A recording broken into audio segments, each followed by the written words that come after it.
Saya mendengar ada satu partai yang terang-terangan mau mengangkat politik identitas.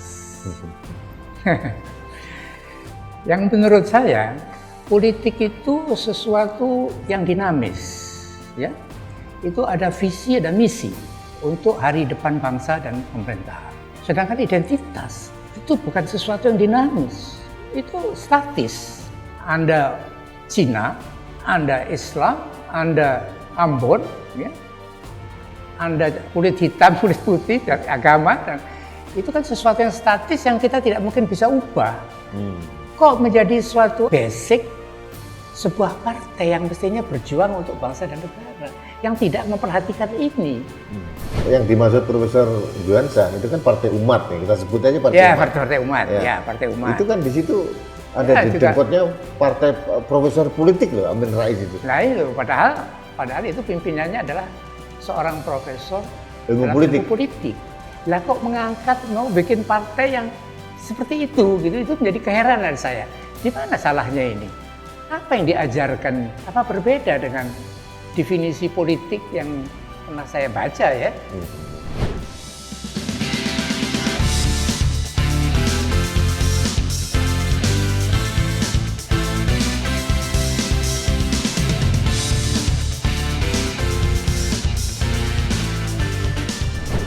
Halo sahabat Indonesia, kita bertemu kembali dalam kanal Anak Bangsa Podcast. Sahabat Indonesia, topik podcast saya kali ini berbeda. Ini lebih pada pencerahan kepada saya, kepada kita semua terkait dengan etika personal, etika kelompok, etika publik, dan banyak hal yang lain termasuk tentang pola pikir dan sebagainya. Dan saya tidak sendiri karena kedatangan tamu agung dari Surabaya. Beliau adalah Profesor Dr. Juhansa Marzuki. Kalau kita melihat di media, Profesor Juhansa Marzuki ini adalah mempunyai keahlian plastik surgery, bedah plastik. Nah, salah satu yang fenomenal mungkin tahu bahwa beliaulah orang yang menjadikan Dorce Gamalama. Jadi yang melakukan bedah plastik terhadap Dorce Gamalama adalah Profesor Juhansa Marzuki, dan ini suatu kehormatan saya bisa ketemu beliau. Beliau usianya tidak muda, masih 38. Saya balik sudah 83, masih segar, datang ke Surabaya, dari Surabaya khusus datang ke Kanal Bangsa untuk berdiskusi. Ini satu kehormatan. Prof, terima kasih atas kedatangannya ke Kanal Anak Bangsa Podcast. Suatu kehormatan saya disambangi oleh guru besar dari UNER dan tokoh yang fenomenal sebetulnya. Dan saya agak surprise ternyata yang diajukan untuk dibahas dalam topik podcast kita bukan tentang kedokteran malah. Bukan. Beliau sekarang mengajar tentang filsafat ilmu kedokteran. Jadi beliau masih mengajar, dan ini menurut saya beberapa hal yang harus kita ambil dari pencerahan beliau terkait dengan perilaku social behavior kita sebagai masyarakat. Prof, nah kita berbicara tentang etika personal dan etika kelompok dan etika publik. Apa yang membuat itu harus ada kecerdasan kita untuk memilih dan memilah etika personal mana yang publik dan bagaimana kalau interaksi itu terlalu bercampur dan sebagainya, risikonya apa? Penjelasannya seperti apa, Prof? Baik, pertama saya terima kasih Mas Rugi bahwa saya sudah bisa diterima di sini ya. Jadi memang saya tertarik untuk Kanal Anak Bangsa ini. Saya melihat memang apa yang dibicarakan itu objektif ya. Reliable katanya itu. Di bawah itu saya baca reliable. Saya tambahi good manner. Terima kasih. Jadi karena itu saya tertarik untuk ikut serta sekedar sharing, Mas, apa yang saya ketahui. Memang saat ini saya masih mengajar ya. Tapi bukan bedah plastik lagi, tapi saya mengajar filsafat ilmu dan budaya ilmiah. Menurut saya subjek itu belum begitu populer, Mas. Sehingga sedikit mungkin yang mengerti tentang filsafat ilmu dan budaya ilmiah. Nah, saya melihat topik yang selalu dibawakan oleh anak-anak bangsa ini terkait dengan public harmony, menurut saya, ya. Dan mungkin saya ingin share, ya, apa yang saya ketahui, mungkin bisa menambah cepatnya terjadinya public harmony itu, saya pikir begitu. Jadi salah satu itu adalah mengenai tentang itu membedakan masalah pribadi dan publik dan ranah pribadi dan publik. Nah, seperti biasa Mas, kita di filsafat ilmu itu kita mulai dengan definisi. Jadi yang disebut masalah pribadi itu adalah masalah yang dibutuhkan oleh dirinya saja atau kelompoknya saja. Kelompok dan pribadi itu saya anggap satu grup, sama-sama itu mempunyai ciri-ciri yang sama. Ya. Sedangkan kelompok lain tidak butuh pada masalah pribadi itu. Kalau masalah publik, itu masalah yang dibutuhkan oleh semua kelompok, siapa saja, semua orang. Ya, misalnya saja jalan raya, listrik, air bersih, keamanan, kesehatan itu dibutuhkan oleh semua kelompok. Itu masalah publik. Nah, sehingga masalah pribadi itu layak dilakukan hanya di ranah pribadi. Dan masalah publik itu di ranah publik. Biasanya kalau di ranah publik itu yang ngatur itu pemerintah atau pejabat-pejabat pemerintah. Ya. Sedangkan kalau di ranah pribadi itu kan justru hanya kelompoknya itu saja yang bergerak di situ, yang lain tidak boleh masuk. Itu.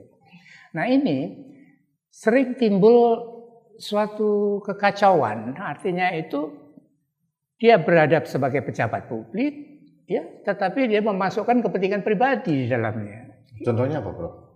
Contohnya korupsi. Oh, iya. Misalnya itu contoh korupsi, yang terang benderang gitu. Ya, terang benderang itu. Karena itu ada personal intent dimasuk ke wilayah publik. Ya. Oh, baik.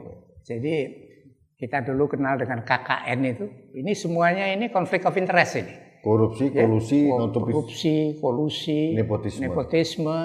Ya, padahal dia sebagai pejabat publik.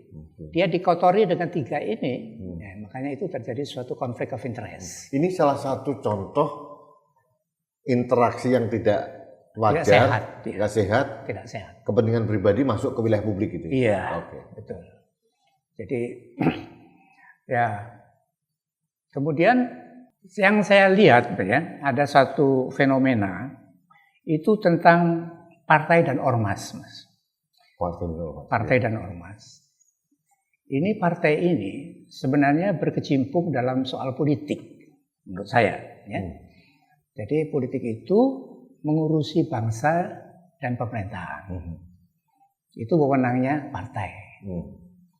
Sedangkan ormas itu mestinya ngurusin anggotanya, tidak ngurusin masalah publik. Karena sudah ada itu partai atau pemerintah yang ngurusin di situ.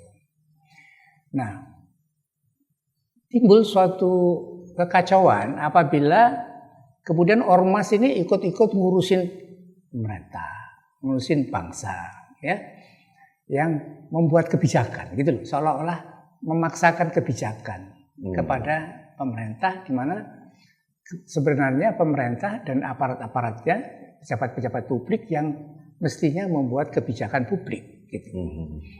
Nah, misalnya saja yang saya lihat ya, misalnya ada ormas-ormas yang kemudian demo, kemudian teriak-teriak ganti presiden dan lain-lain, padahal itu suaranya ormas. Mestinya kalau ganti presiden dan lain-lain kan lewat pemilihan umum. Artinya ya, menurut Profesor ini adalah ranah yang partai sebetulnya, ya, bukan ranah dari ormas.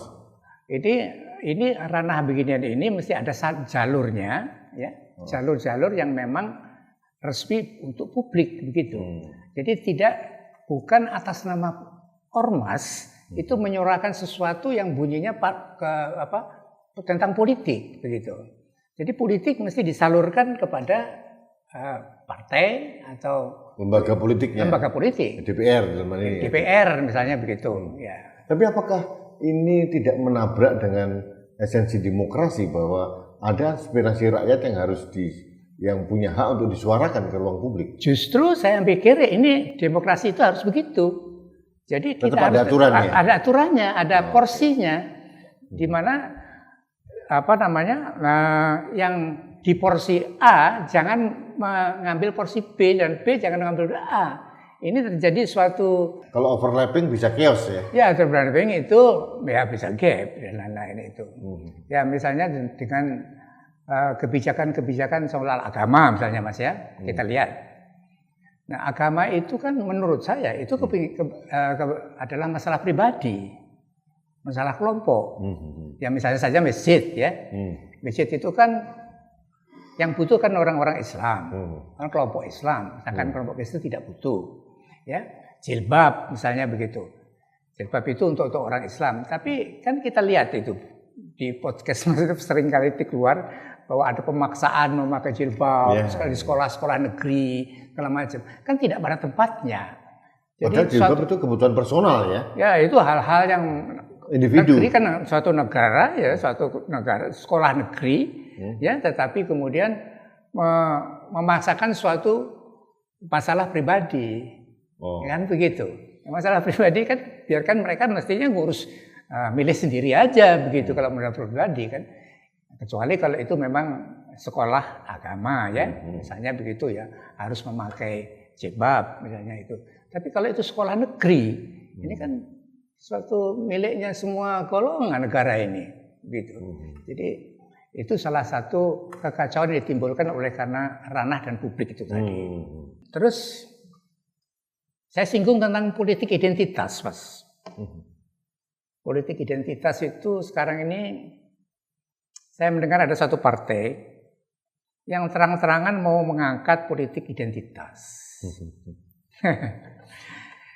Yang menurut saya politik itu sesuatu yang dinamis, ya. Itu ada visi, ada misi untuk hari depan bangsa dan pemerintahan. Sedangkan identitas itu bukan sesuatu yang dinamis, itu statis.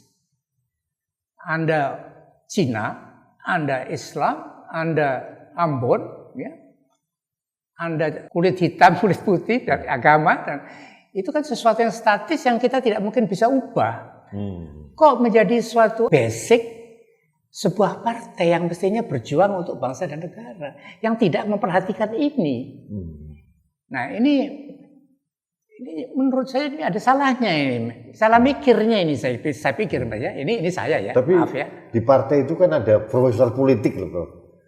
Kan di partai itu yang dimaksud Profesor Juansa itu kan partai umat ya. Kita sebut aja partai umat. Partai umat. Ya, partai umat. Itu kan di situ ada di tempatnya partai profesor politik loh, Amin Rais itu. Nah itu padahal itu pimpinannya adalah seorang profesor ilmu politik.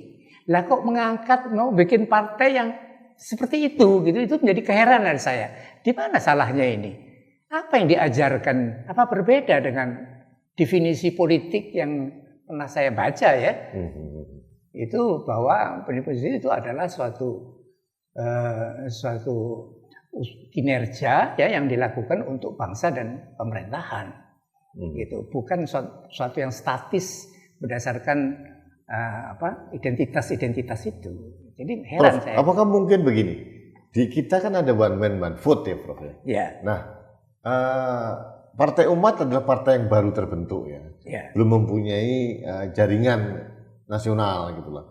Apakah ini bukan sekedar strategi pragmatisme mereka menggrab market yang statis tadi, masalah agama, untuk menjadi pendukung mereka, karena mereka tahu bahwa di kelompok statis yang bernama kelompok Islam ini kan kelompok mayoritas gitu loh. Apakah ini hanya merupakan strategi dari mereka saja atau memang kesalahan mindset dari main master dari Partai Umat sendiri? Nah ini Mas, menurut saya kita bisa saja memakai jalan ya, suatu jalan. Memang jalan itu banyak ya Mas ya. Kita menuju Roma katanya banyak jalan ke Roma katanya ya. Tapi jalan-jalan ini itu ada basic pola pikirnya gitu loh. Pola pikirnya ini tidak cocok gitu loh. Nggak boleh ngawur ya. Nggak boleh ngawur, tidak asal jomput begitu saja ini karena kepingin mau mendapat suara banyak, kemudian pakai cara ini saja, padahal itu bukan cara yang benar menurut saya ya. Kita boleh memakai benar, tapi masih dalam koridor yang benar menurut saya begitu ya. Jadi ya mestinya kalau partai politik, ya kalau itu berpolitik ya mestinya tidak identitas, karena identitas itu suatu status yang tidak bisa bergerak apa-apa dan kita mesti menghargai semua identitas. Itu maksudnya. Itu yang beberapa nanti barangkali kalau memang ada kita bicara tentang tentang ranah publik dan ini ya itu tadi Mas. Jadi banyak sekali kekacauan-kekacauan yang terjadi oleh karena tercampurnya urusan pribadi dan urusan publik. Ya. Ranah pribadi dan ranah publik. Prof, kalau ini yang etika publik, etika pribadi, ranah publik, ranah pribadi, kayaknya penjelasan dari Profesor Juansyah cukup jelas gitu ya. Cukup jelas, contoh-contohnya pun gamblang gitu. Korupsi, kemudian ada Partai Umat tadi, terus kemudian ada banyak hal yang lain gitu ya.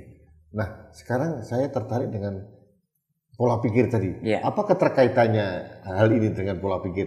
Begini Mas, menurut saya pola pikir itu ada 4 Mas. Yaitu pola pikir ini mindset ya? Ya mindset. Mindset, yaitu bagaimana cara yang ditempuh untuk mendapatkan suatu pendapat, itu mindset. Ya, cara yang ditempuh untuk mendapatkan suatu pendapat. Itu ada 4 menurut saya, yaitu rasional, pola pikir rasional, 2 pola pikir emosional, 3 pola pikir spiritual, dan 4 common sense. Common sense. Oke, satu-satu contohnya seperti apa? Nah, mungkin yang rasional. Yang paling banyak saya bicarakan mungkin yang 2 itu, tapi sedikit-sedikit nanti kita akan singgung yang lainnya. Nah, untuk pola pikir rasional itu basicnya adalah mencari kebenaran, benar salah, begitu. Ya. Dan kalau benar diambil, kalau salah dibuang. Ya. Sedangkan kalau emosional itu timbul karena rasa ya, rasa suka tidak suka. Jadi kemudian teman, ya. Berdasarkan passion bisa nggak? Bagaimana? Berdasarkan passion bisa. Passion. Personal passion bisa nggak? Masuk dalam. Passion itu bisa semua Mas. Bisa semua. Passion itu di mana dia tertarik lebih banyak, gitu kan? Tetapi yang jelas itu yang membedakan itu, yang satunya itu adalah benar dan salah, ya, itu rasional. Sedangkan yang emosi-emosi ini, yang teman lah, yang kolega lah, menghargai yang umur tua, umur muda, ya. Hormat, segala macam itu semuanya adalah masuk emosi-emosi semua itu. Ya. Bukan salah benar itu. Gitu. Nah sekarang yang salah, yang dikatakan benar itu apa? Ya. Ini yang disebut benar. Kalau di dalam ilmu itu ada 2 macam Mas. Ilmu sosial sama ilmu pasti alam. Ya. Biasanya kita yang memakai yang pada umumnya yang dianggap ilmu sesungguhnya itu ilmu pasti alam. Sedangkan ilmu sosial itu ada yang menganggap sebagai pseudoscience. Ya. Pseudoscience karena mempunyai batas-batas yang tidak jelas dan tidak bisa memprediksi dengan baik. Itu sosial. Tapi kalau yang ini itu mempunyai prediksi yang lebih persis, terukur gitu. Lebih terukur. Ya. Ada parameter-parameternya yang jelas. Jadi kalau benar dan salah itu berdasarkan data yang terukur. Jadi data terukur itu biasanya hasil penelitian. Dari penelitian. Artinya kuantitatif ya? Ya. Secara kuantitatif. Kuantitatif maupun kualitatif pun, tetapi dengan ukuran. Ada ukurannya. Ada ukurannya. Itu. Nah, untuk hal-hal yang bersifat publik, ya, hendaknya kita pakai yang rasional. Karena rasional itu tidak memihak. Jadi dia cuma benar yang salah. Dan jadi tidak ada selera di situ, tidak ada. Jadi untuk kepentingan publik supaya bisa dipergunakan untuk semua golongan. Artinya benar ini akan dimaknai benar oleh semua kelompok. Oleh semua kelompok, karena memang itu terbukti. Pakai terukur alat juga. Terbukti dan terukur. Baik. Itu. Sedangkan kalau emosional itu lebih banyak untuk kesenangan ya Mas ya. Untuk kesenangan misalnya boleh saja dipakai untuk publik sebagai tambahan. Karena yang emosi itu sebenarnya ada 2 macam. Emosi yang bagus dan emosi yang jelek. Seperti gitu. Emosi yang bagus seperti empati, ya, menghargai orang, gotong royong. Itu emosi-emosi yang bagus. Itu bisa membantu kesejahteraan publik menurut saya. Tapi emosi yang jelek seperti ujaran kebencian, permusuhan, ya, fitnah, itu hal-hal yang merusak publik menurut saya itu. Destruktif ya? Destruktif itu. Jadi kita harus mengenal untuk kebijakan publik itu, yaitu yang rasional dan yang emosi ini emosi yang bagus begitu. Nah, sayangnya keadaan sekarang ini jadinya banyak timbul ujaran kebencian, banyak timbul suatu intoleransi, banyak itu segala macam itu, di mana dominan emosional ini banyak yang negatif gitu loh. Nah, ini menurut saya mungkin ini produk dari suatu pendidikan barangkali Mas. Ada hubungannya dengan pendidikan ya. Jadi kita tidak pernah diajarkan dengan dijabarkan begitu ya, digambarkan tentang bagaimana berpikir rasional. Kita cuma diajari ngitung 2 tambah 2 4, ini segala macam, dan matematika dan segala macam itu ya. Tetapi secara filosofis itu tidak diajarkan begitu.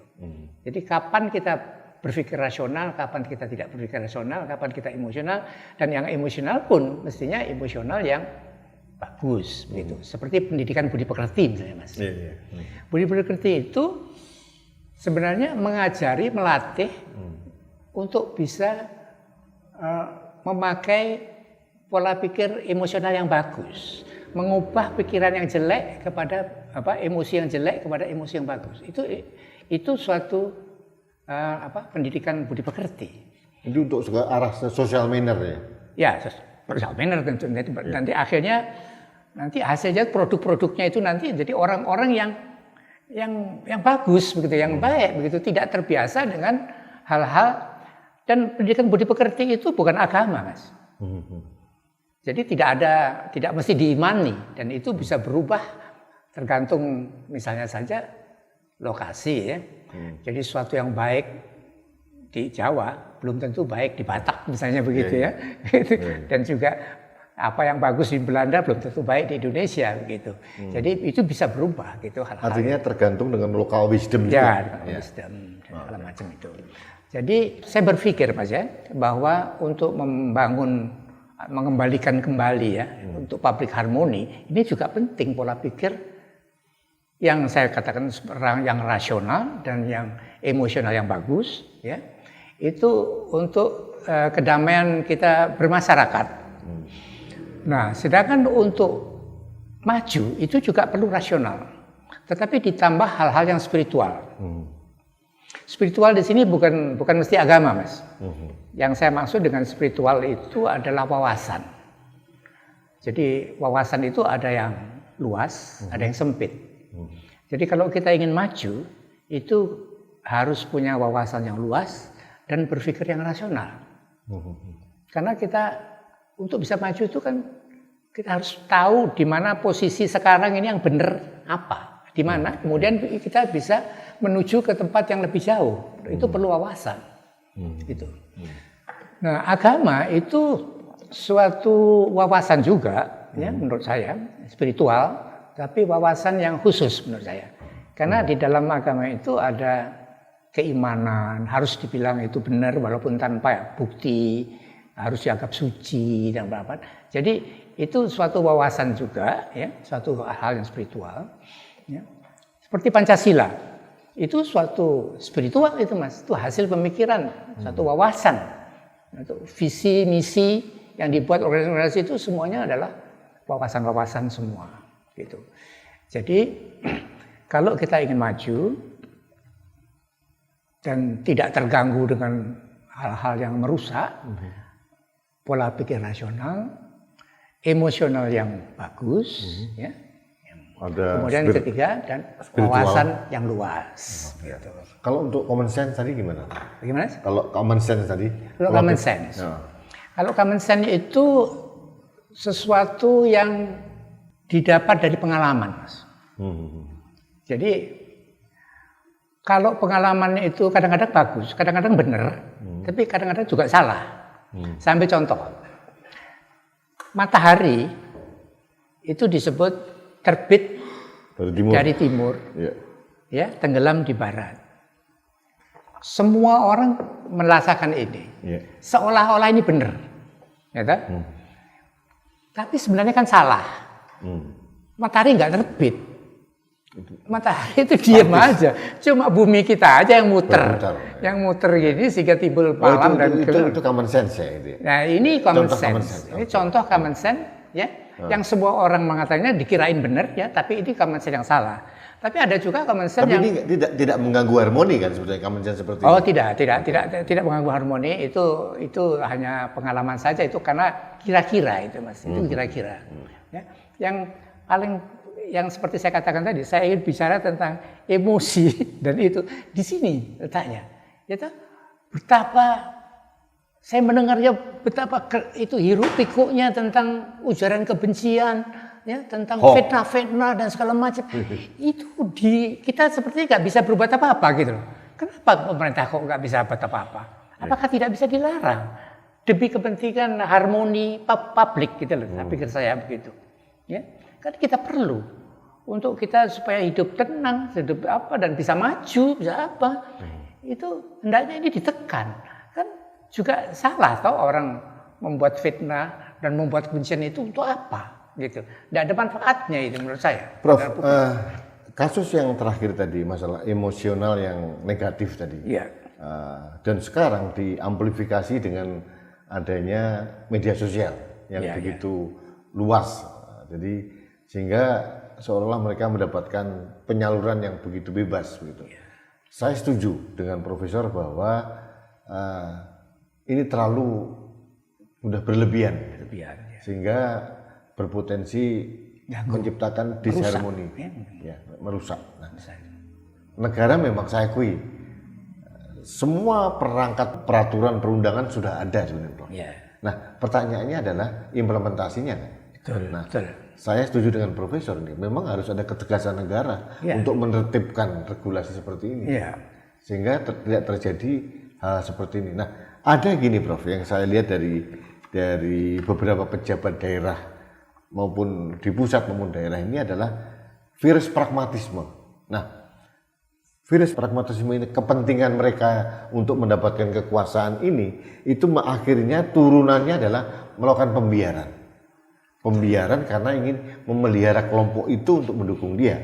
Jadi akhirnya kegiatan destruksi dan disharmoni dianggap dalam tanda kutip common sense yang salah gitu. Padahal itu jelas salah. Ditertibkan gitu Jangan dibiarkan. Nah, menurut Profesor ya, apa yang harus kita lakukan? Ini kita kan 2045 kurang 20 tahun lagi. Nah, sekarang juga sudah tahun politik ini. Ini biasanya sudah riuh gaduh, emosi negatif itu berkeliaran di mana-mana gitu. Tapi di sisi lain kita sedang, menurut saya, punya pijakan yang kuat kita untuk melangkah maju yang sudah dirintis oleh Presiden Jokowi gitu ya. Nah, supaya tahun politik ini tidak mengganggu gerak langkah kita ke depan untuk mencapai Indonesia gemilang, Indonesia maju tahun 2045, prasyarat apa yang harus kita lakukan sebagai bangsa, Bro? Ya, menurut saya, Mas ya, sesuatu rencana itu bisa maju itu kalau kita konsisten. Okay. Ya. Dan kita tidak bisa melangkah ke kanan bareng melangkah ke kiri, nggak bisa maju, nggak mungkin. Sana ya tetap aja nanti bisa di situ. Malah mungkin kalau tergantung mana yang lebih besar langkahnya. Kalau langkahnya lebih banyak yang mundur ya kayaknya akan jadi mundur bukan malah maju. Jadi yang pertama adalah konsistensi. Pada tujuan itu, dan konsistensi itu juga dinyatakan sebagai penegakan hukum. Saya pikir ya, penegakan hukum kan sistem sudah ada, SOP sudah ada, tapi nggak dijalankan, ya malah dibiarkan. Nah, pembiaran hal-hal yang negatif ini menurut saya juga merugikan negara. Oh pasti, sudah pasti. Bukan hanya negara, masyarakat rugi. Jadi kadang-kadang memang timbul, kok bisa ya gitu, kok dibiarkan ya? Nah, pertanyaan saya itu kadang-kadang timbul begitu itu. Jadi, ya bagaimana bagi mereka-mereka yang punya kewenangan dan bidang-bidang itu, coba ikut bertanya seperti ini, kok bisa dibiarkan ya? Gitu. Apa nggak bisa ditahan yang jelek-jelek itu? Nah, kita bicara tentang pejabat negara, pejabat pemerintah. Profesor tadi mengatakan, kok mereka tidak berpikir seperti kita ya, melakukan pembiaran. Nah, ini menyangkut masalah mindset. Artinya mindset yang tadi 4 tadi, itu juga mereka juga tidak menguasai hal itu kali ya, sehingga menurut saya pejabat-pejabat itu mungkin dipengaruhi ada konflik of interest, Mas. Konflik of interest itu di mana kepentingan pribadi masuk dalam jabatan publiknya, ini konflik of interest. Nah, ini yang merusak semuanya itu. Konflik of interest itu di mana-mana, itu pasti merusaknya. Dan sekarang konflik of interest turunannya adalah para pejabat yang bermain aman. Jadi safety player. Ya, itu pragmatis tadi, Mas. Pragmatisme tadi. Ya. Jadi itu yang terjadi. Prof, ini mungkin kita tidak bisa terlalu panjang lebar karena masyarakat membutuhkan penjelasan yang lebih sederhana gitu ya. Untuk melangkah ke depan. Ini tahun politik. Ya. Tahun 2023 itu tahun politik. Kurang dari setahun lagi kita akan mempunyai presiden baru terpilih karena pemilu sudah dari tanggal 14 Februari 2024. Nah, yang kita bisa lakukan itu kan yang dua dong, memberikan saran kepada penyelenggara negara, dan yang kedua adalah memberikan pencerahan pada masyarakat untuk menghadapi hal ini. Nah, kepada negara apa yang ingin Profesor sampaikan? Mungkin itu termasuk ilmu komunikasi yang Mas Rudi yang lebih menguasai. Ya, memang bagaimana kita bisa menyampaikan ide-ide ini, itu memang butuh suatu ilmu sendiri, Mas, itu ilmu ada komunikasi. Kecerdasan komunikasi publik. Iya, betul itu. Jadi memang diperlukan tadi itu bahwa kita harus konsisten ya, disiplin kepada prinsip gitu. Penegakan peraturan. Ya, penegakan peraturan itu yang sudah itu kan prinsip-prinsip itu dituangkan dalam peraturan kan, Mas, itu gitu. Nah, kalau itu kita mestinya konsisten ya, mestinya aman mestinya ya. Dan kalau ada penyelewengan ya ditegur, diberi sanksi dan lain-lain ya. Nah, ini ada hal-hal yang tidak menguntungkan di masalah publik tapi dibiarkan. Nah, ini menurut saya salah satu juga penyebab kita nggak bisa maju, Mas, kalau begitu, Mas. Kita ribut sendiri aja itu nanti itu. Karena itu saya dalam ini sejak pertama tadi saya katakan kita ingin membangun public harmony, gitu. Itu bukan cuma sekedar toleransi agama, ya, tapi memang semua bidang itu kita harus punya prinsip-prinsip gitu. Di antaranya pola pikir yang benar, ya, kemudian ranah dan masalah yang pada tempatnya, ya, itu. Kalau untuk masyarakat, Prof, apa yang ingin Prof berikan bekal buat kita semua sebagai anggota masyarakat untuk menyikapi kondisi yang menurut kita tidak terlalu ideal sekarang? Ya. Jadi masalah pola pikir dan masalah ranah tadi, Mas, ya, itu saya inginkan sebanyak mungkin dan sesering mungkin diulang untuk disampaikan melalui media-media ini. Gitu, ya. Itu saya kira. Karena untuk mengubah suatu pola pikir itu tidak gampang. Apa prasyaratnya, Prof, untuk merubah suatu pola pikir atau satu itu kelompok? Itu perlu pendidikan yang lama, Mas. Okay. Karena itu harus lewat sekolah, menurut saya. Sekolah itu harus punya kurikulum ya, tentang pendidikan pola pikir, pembentukan pola pikir yang ya, sehat dan budi pekerti. Budi pekerti. Dua-duanya itu. Sekarang nggak ada. Sekarang nggak ada budi pekerti itu.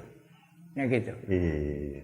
Jadi dan itu kemudian hasilnya baru tahu satu generasi berikutnya, Mas. Ya, nggak bisa tidak bisa hanya 1-2 hari kasih ceramah begitu kemudian nanti bisa.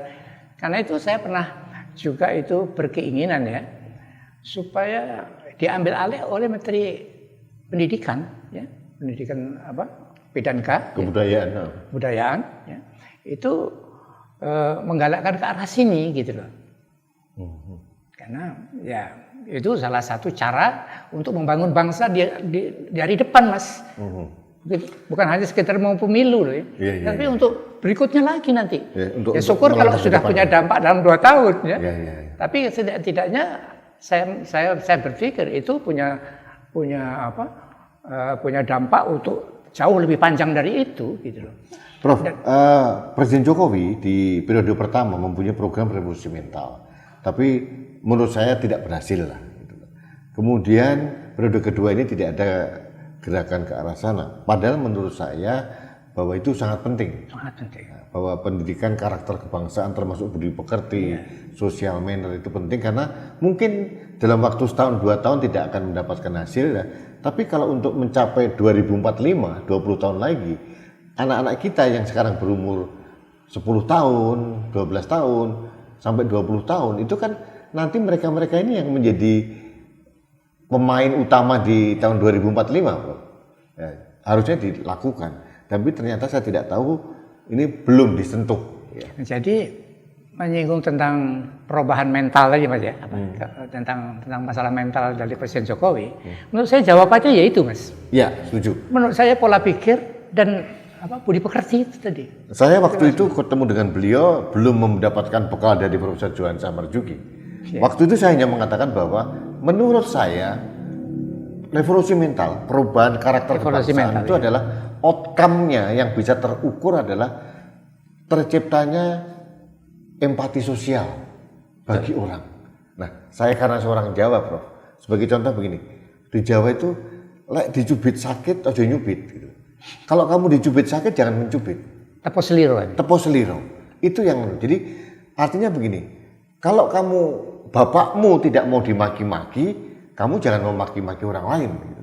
Nah, itu outcome yang ingin saya inginkan. Mungkin suatu saat nanti saya harus berguru lagi ke Profesor Johansa untuk melengkapi ini perubahan karakter bangsa ini. Itu memang iya betul benar itu. Mas. Karena itu menurut saya empati sosial itu yang tertinggi itu. Nah, kita lihat di Jepang misalkan. Meskipun di sana tidak ada Pancasila gitu ya.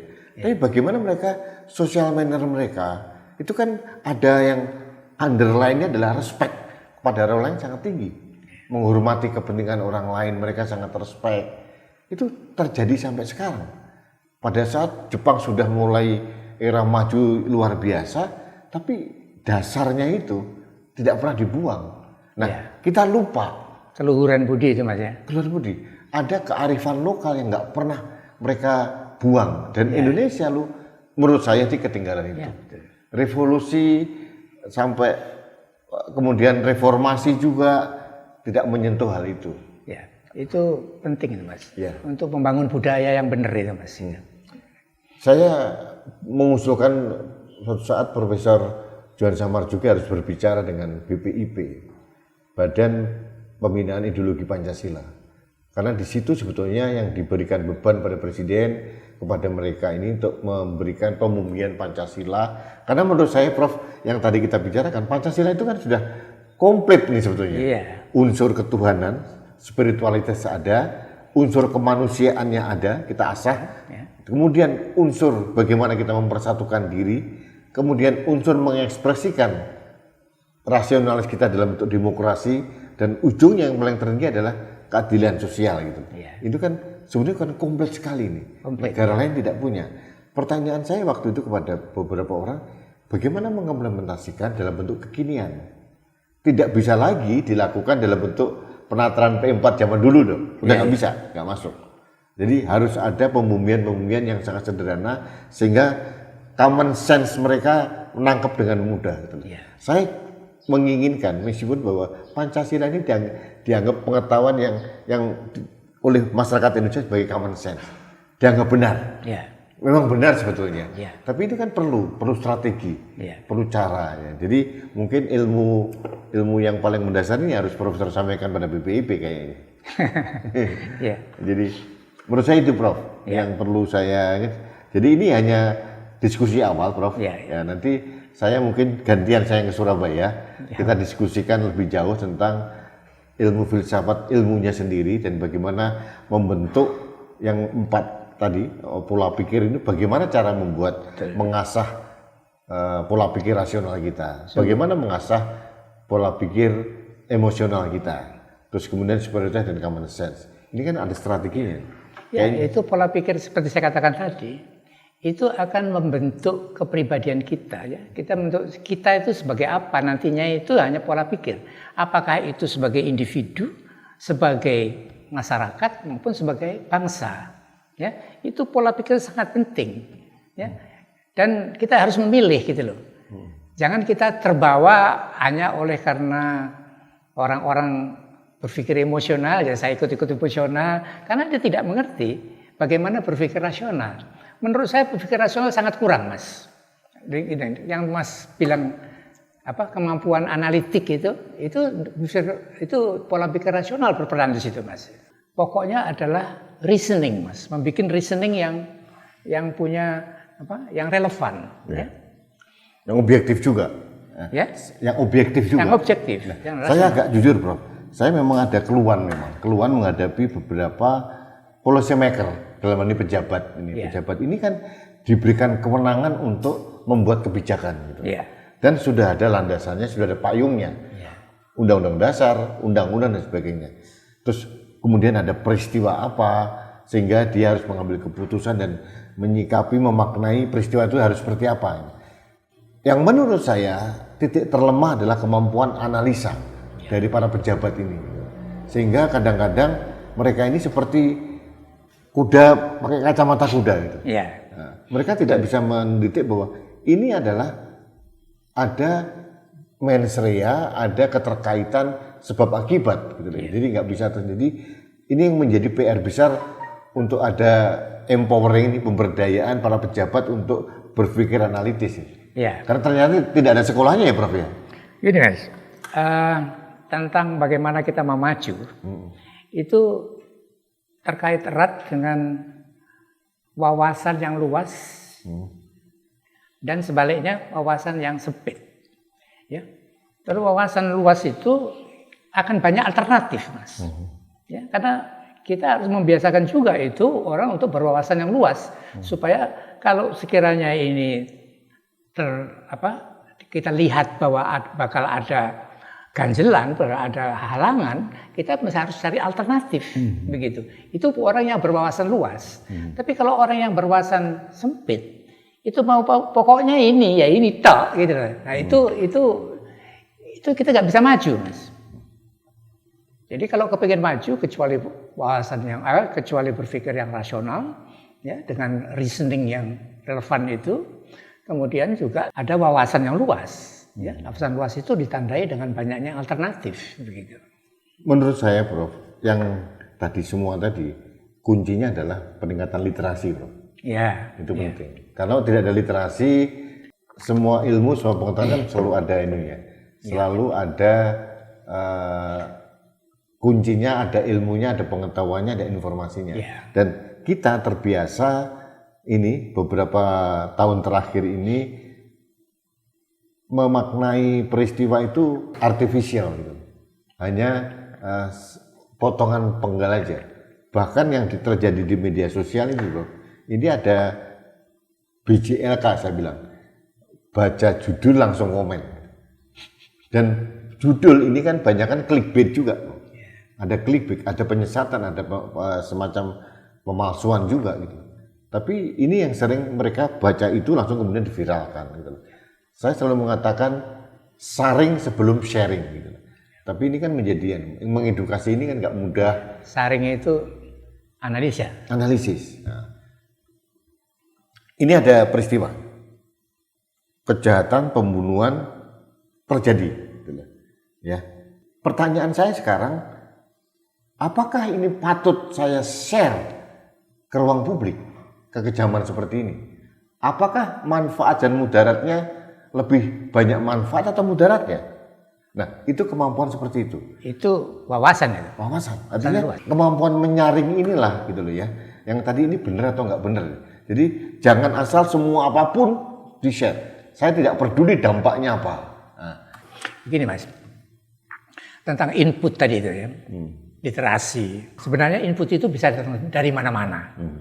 Ya, bisa dari buku, bisa dari internet, bisa dari teman. Jadi kadang-kadang orang-orang yang berwawasan sempit itu dia cuma mau dengarkan dari satu pihak saja, sehingga tidak objektif akhirnya. Dia tidak melihat alternatif-alternatif yang lain. Prof, ini sudah cukup lama kita bicara, tapi ada beberapa hal yang menarik bahwa harus ada kemampuan analisis dari masing-masing orang untuk memilih dan memilah. Ya. Ini ranah pribadi atau ranah publik. Ya. Ini etika pribadi atau etika publik. Jadi Ya.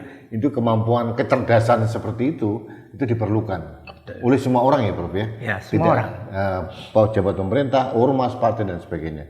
Tapi satu hal yang perlu saya garis bawahi adalah tadi konsistensi penting dan penegakan hukum itu menjadi salah satu instrumen yang bisa membantu kita untuk mengembangkan sosial etika begitu ya.